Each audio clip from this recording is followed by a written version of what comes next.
Without accurate reports and measurements from the Google Ads Data Hub, you will not be able to find out how effectively your ad campaign is performing. Hello, I'm Uzair and thanks for watching. Your digital marketing campaign will be based upon the figures and results that you are seeing within your Google Ads dashboard. It is therefore vital that this information is accurate and up to date. Over recent years, Google has been investing heavily into the Google Ads Data Hub, which is a cloud-based measurement solution designed to help you to understand the effectiveness of your ad campaign in a secure, privacy-safe way.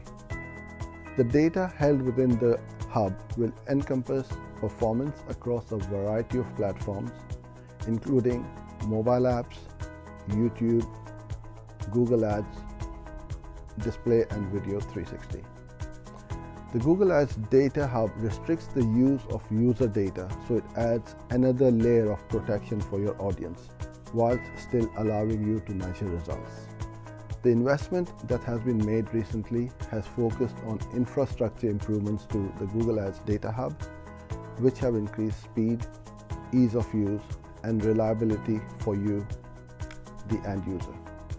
Hope you enjoyed this video and thanks for joining in. Look forward to seeing you in my next video.